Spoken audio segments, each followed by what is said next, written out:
Get excited, everyone, as SOL is pumping again and the BTC ETFs are starting to yield exactly what you and I wanted, and that's competition. We're also going to talk about tomorrow's big event and the 97.9% chance of it happening. Oh yeah, the odds are that good. Let's get into the news, everyone.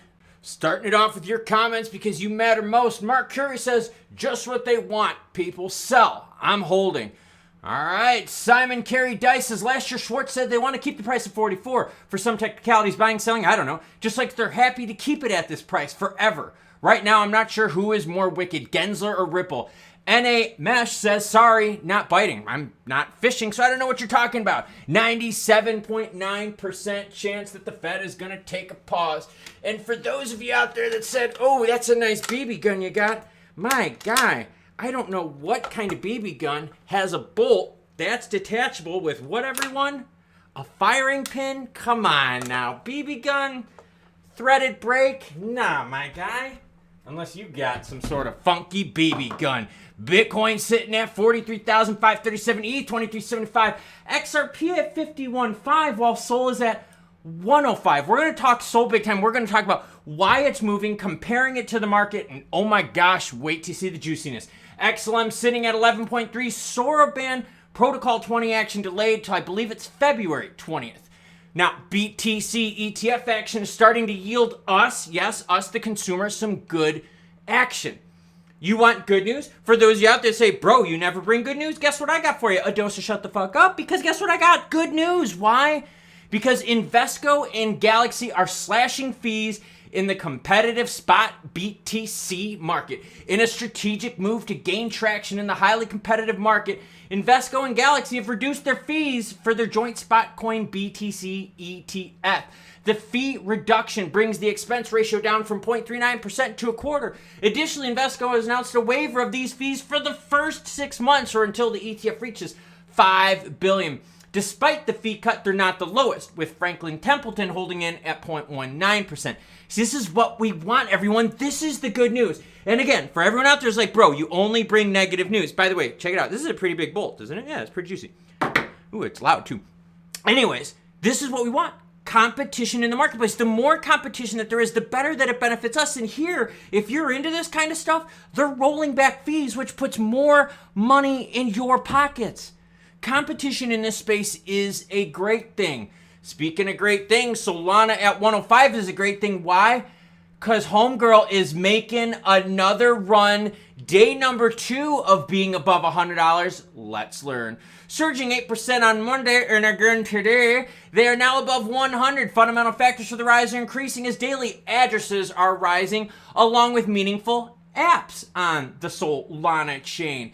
Artemis data shows daily active addresses at 913,000, way higher than Bitcoin's daily active of 677 and ETH 394. I believe I saw last on Ripple Chain it was like 24,000 active addresses. On Stellar's I saw somewhere just under 20,000. So that gives you a pretty good idea of how big it is. Again, active addresses here, 913,000 daily active addresses.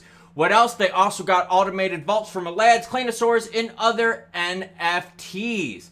There's action going on. Okay, we saw SOL. SOL made the move, and they got rejected. And again, they kind of got caught up with the whole BTC ETF timing, and they also couldn't hold the steam above 125. SOL got pushed down. They got pushed down quite hard to the low of 79. Now we're back up above 105. And the volume is starting to turn around with it. And you're starting to see more news articles, more juice popping up. I'm starting to see a lot more alerts popping up, okay?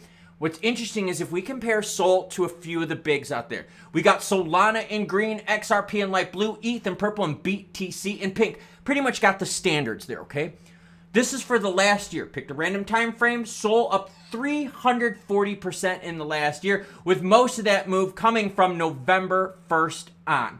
XRP up 30% for the year. That's actually really good. You do that a few years in a row, you've got juicy action. ETH up 51%. Same thing, the ETH move couldn't hold, but still up 51% for the year. BTC up 90%.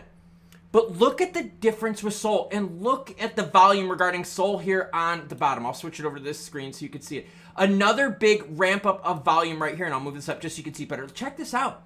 it is ramping back up. I mean, to big, big numbers. Numbers that we saw about 2 years ago.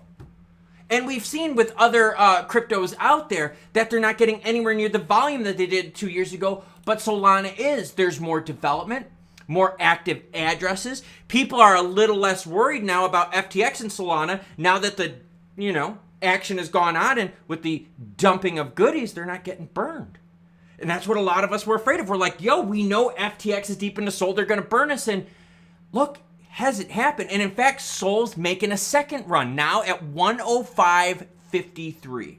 BB gun? No, I don't think so. But she pretty though, ain't she? Yeah, and let me just get the bolt in here real quick. Yeah, she is. She's sure pretty, and homegirl reaches out and can touch someone to the range of 1,200 yards. 20 MOA base on there, so you know I got that extended range. Close up, yeah, she's a tech driver. But anyways, the Sol move is big, and it's capturing the attention of a lot of crypto market. Recently, we've seen some negativity around some other protocols and chains out there, and people are getting a little bummed out about it. And then they see Sol just tearing off yet again, right? Raising up to 125, getting knocked back down to 79, and again back at 105. Sol seems to be alive and defying a lot of the analysts out there that said they were going to get burned by FTX. And I was one of those that was super cautious. When Sol was moving, I was one of them. I was like, oh, guys, FTX has got a lot of it. They're going to have to convert it into ETH for liquidity reasons. And oh my gosh, and what's going to happen? Well, guess what? Sol has done very, very well. Now, circulating supply is up. We get it. But price action, right? I mean, isn't that how we all pay our bills, is with price action?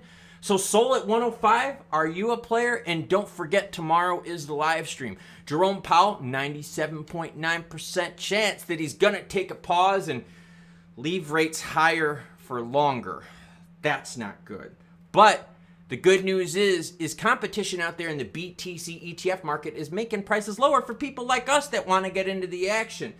Would be great if competition got into the crypto market and some of these companies out there started doing something to, I don't know, help the people that got them this far. Interesting how that works, isn't it? Well, I've done 2 workouts so far today, and I've got 1 run left, and then chill out for the rest of the day. What are y'all doing? Me? I'm going to go play with my 15-pound BB gun. And again, no one has answered it correctly. What would the extra attachment be up on here? Let me know in your thoughts down below and see if anyone gets it. I'll catch you cool cats later. And you like the profile pic?